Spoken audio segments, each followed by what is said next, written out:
নমস্কার, এক নজরে 25-এ আপনাদের প্রত্যেককে স্বাগত জানাচ্ছি। এই মুহূর্তে আপনাদের সাথে আমি রয়েছি অঙ্কিতা। চোখ রাখছি এই মুহূর্তের 25টি গুরুত্বপূর্ণ সংবাদের দিকে। আজ প্রজাতন্ত্র দিবস, গোটা রাজ্যব্যাপী এই দিনটি উদযাপন করা হচ্ছে। ঠিক তেমনি সংবিধান, গণতন্ত্র এবং যুব সমাজের ভূমিকায় গুরুত্ব তুলে ধরে সংবিধান সংগ্রাম এবং শহীদদের প্রতি শ্রদ্ধা নিবেদন করেন এদিনের এই অনুষ্ঠানে রাজ্যপাল ইন্দ্রসেনা রেড্ডি নাল্লু। সোমবার আগরতলার আসাম রাইফেল ময়দানে উদযাপিত প্রজাতন্ত্র দিবস অনুষ্ঠানে অংশ নেন রাজ্যপাল। অনুষ্ঠানে উপস্থিত ছিলেন মুখ্যমন্ত্রী মানিক সাহা সহ রাজ্যসভার সাংসদ রাজীব ভট্টাচার্য।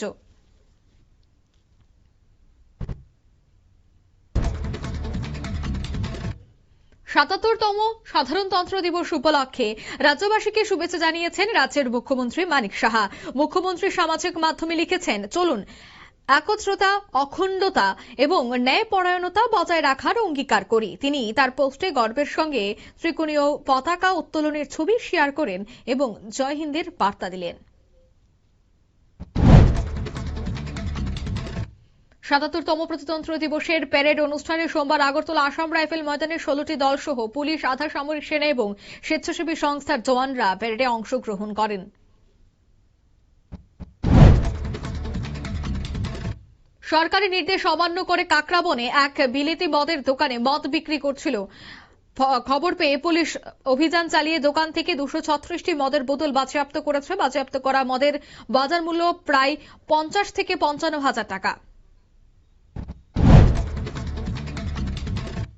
আমবাসা পশ্চিম বলরাম গ্রাম পঞ্চায়েতে সোমবার অনুষ্ঠিত হয় জল অর্পণ দিবস। অনুষ্ঠানের সূচনা করেন ধলাই জেলা পরিষদের সভাধিপতি সুস্মিতা দেশ।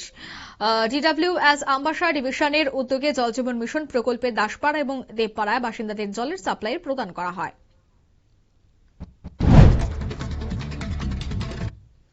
উদয়পুরে পিএম শ্রী মাতঙ্গিনী হাজরা বিদ্যালয়ে শুরু হয় দুদিন ব্যাপী স্কুল স্তরে বিজ্ঞান মেলা।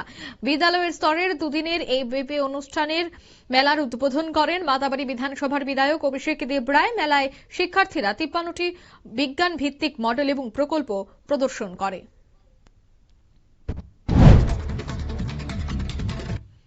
খয়েরপুর পুলিশ ফাঁড়ি সংলগ্ন এলাকায় বিধ্বংসী অগ্নিকাণ্ডে একটি পুলিশ ব্যারাক সম্পূর্ণ ভস্মীভূত হয়েছে। খবর পেয়ে ঘটনাস্থলে ফায়ার সার্ভিসের দুটি ইঞ্জিন পৌঁছে আগুন নিয়ন্ত্রণে আনে। এই অগ্নিকাণ্ডে দুটি মোটরসাইকেল এবং ঘরের আসবাবপত্র পুড়ে ছাই হয়ে যায়।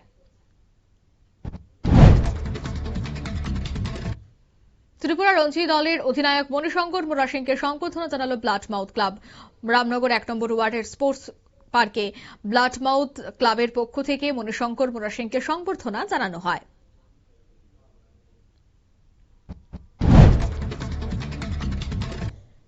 আগরতলার মধ্য ভুবন বনে গত 8 জানুয়ারি জয়ন্ত রায়ের বাড়িতে হামলার ঘটনায় উল্টো জয়ন্ত রায়কেই গ্রেফতার করেছে পুলিশ। বর্তমানে তিনি জেল হেফাজতে আটক।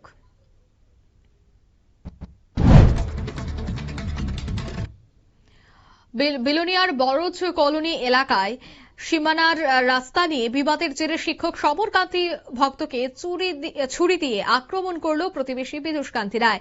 আহত সমরকান্তি ভক্ত বর্তমানে আগরতলা জিবিপি হাসপাতালে চিকিৎসাধীন।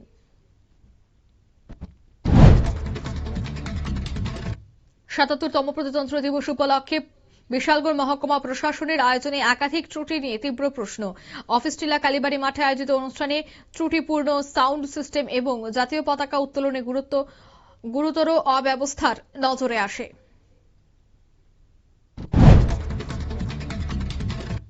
সাবরুম শহর থেকে অগ্নিনির্বাপক দফতরের অফিস গ্রাম পঞ্চায়েতে সরিয়ে নেওয়া হচ্ছে। নগর পঞ্চায়েতের 5 নম্বর ওয়ার্ড থেকে 700 ব্লকে পূর্ব জলেফা গ্রাম পঞ্চায়েতের হেলিপ্যাড সংলগ্ন এলাকায় দফতরটি স্থানান্তরিত হচ্ছে। আবার এই সিদ্ধান্তকে ঘিরে সাবরুম শহরের সাধারণ মানুষ এবং বিভিন্ন মহলে ক্ষোভ এবং প্রশ্ন তৈরি হয়েছে।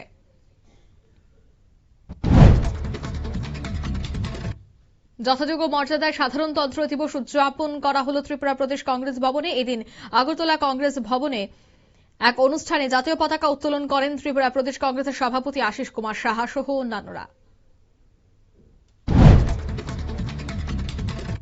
সিপিএম রাজ্য কার্যালয়ে দশরথ দেব ভবনে যথাযোগ্য মর্যাদায় পালিত হয় প্রজাতন্ত্র দিবস। এই উপলক্ষে সাধারণতন্ত্র দিবসের পতাকা উত্তোলন করলেন দলীয় কর্মী সমর্থকরা। অনুষ্ঠানে উপস্থিত ছিলেন বিরোধী দলনেতা জিতেন্দ্র চৌধুরী সহ অন্যান্যরা।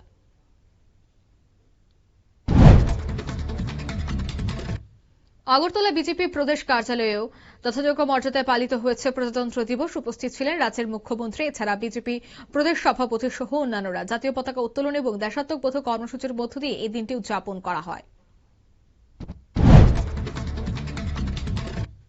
এসআইআর নিয়ে উত্তপ্ত হয়ে উঠতে পারে আসন্ন বাজেট অধিবেশন। এসআইআর ইস্যু নিয়ে তীব্র ক্ষোভ জানাতে পারে বিরোধী দলগুলি। সরকারকে নিশানা করতে পারেন তৃণমূলের সাংসদরা, সমর্থন জানাতে পারে অন্যান্য বিরোধী দলগুলি। এই আশঙ্কাই করছে শাসক এনডিএ শিবির। বাজেট অধিবেশন নিয়ে মঙ্গলবার সর্বদলীয় বৈঠক। ভারতের ভূস্বর্গ জম্মু কাশ্মীরের কিশতওয়াড়ায় রবিবার থেকে ফের জোরদার সংঘর্ষ শুরু হয়েছে। গত রবিবার কিশতওয়াড়ের শত্রু সেনারে জৈশে মোহাম্মদ জঙ্গিদের সঙ্গে সেনাবাহিনী, সিআরপিএফ এবং জম্মু কাশ্মীর পুলিশের যৌথ বাহিনীর গুলির বিনিময় শুরু হয়। অপারেশন ত্রাসি আই শুরু করেছে সেনাবাহিনীর white night core.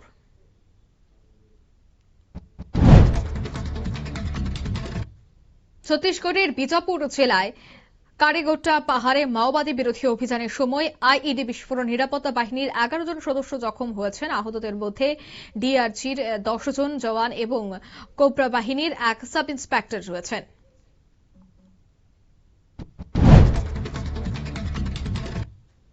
Love marriage করলে পরিবারকে সামাজিকভাবে একঘরে করে দেওয়ার নির্দেশ দিল মধ্যপ্রদেশের রাতলাম জেলার পাচওয়ারা গ্রাম পঞ্চায়েত। এই বিষয়ে সামাজিক মাধ্যমে ভাইরাল হয়েছে এই ভিডিওতে দেখা যায় ভিড়ের মাঝে দাঁড়িয়ে এক যুবক গ্রামের সমস্ত পরিষেবা থেকে ওই পরিবারকে বঞ্চিত করার ফতোয়া ঘোষণা করেছেন।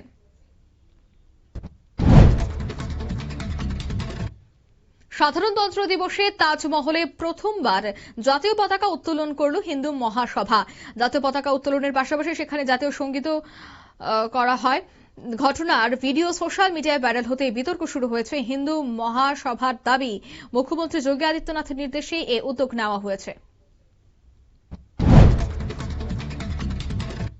কেদারনাথ এবং বদ্রীনাথ মন্দিরে অহিন্দুদের প্রবেশ নিষিদ্ধ করার সিদ্ধান্ত নিতে চলেছে শ্রী গঙ্গোত্রী মন্দির কমিটি। শতাব্দী প্রাচীন কেদারনাথ, বদ্রীনাথ মন্দির সহ মোট 45টি মন্দিরে একই নিয়ম কার্যকর করা হবে।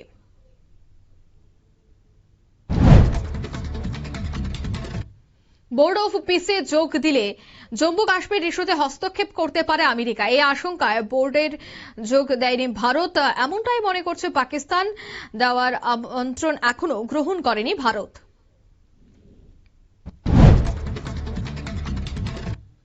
বাংলাদেশের বিদ্যুৎ খাতে ভারতের আমদানি গোষ্ঠীর সঙ্গে করা চুক্তিগুলির জন্য নাকি প্রতি বছরই 5 থেকে 6 হাজার টাকা অতিরিক্ত গুনতে হচ্ছে ভারতের প্রতিবেশী দেশকে, আর তাতে আখিরে ক্ষতি হচ্ছে বাংলাদেশে। রবিবার ঢাকায় বিদ্যুৎ ভবনে সাংবাদিক সম্মেলন করে এই কথা জানালেন বাংলাদেশের অন্তর্বর্তী সরকারে গঠিত চুক্তি পরিচালনার জাতীয় কমিটি। ঢাকার প্রাক্তন পুলিশ প্রধানকে এবার ফাঁসির আদেশ দিল বাংলাদেশের আন্তর্জাতিক অপরাধ ট্রাইব্যুনাল। ঢাকা মহানগর পুলিশের প্রাক্তন কমিশনার হাবিবুর রহমানকে সোমবার মৃত্যুদণ্ড দেওয়া হয়েছে। 2024 সালের জুলাই আগস্ট মাসে যখন ছাত্র জননেতার বিক্ষোভ চলছিল বাংলাদেশে, তখনই তিনি ছিলেন ঢাকার পুলিশ প্রধান।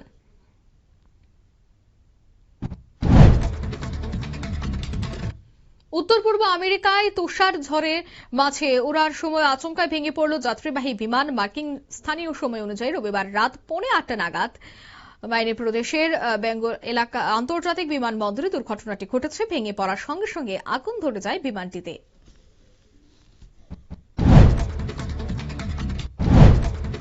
এক নজরে 25 এখানে শেষ করছে। আমাদের পরবর্তী নিউজ আপডেট এবং অবশ্যই টক শো দেখার জন্য চোখ রাখবেন শুধুমাত্র নিউজ ভ্যানগার্ডের পর্দায়। ধন্যবাদ।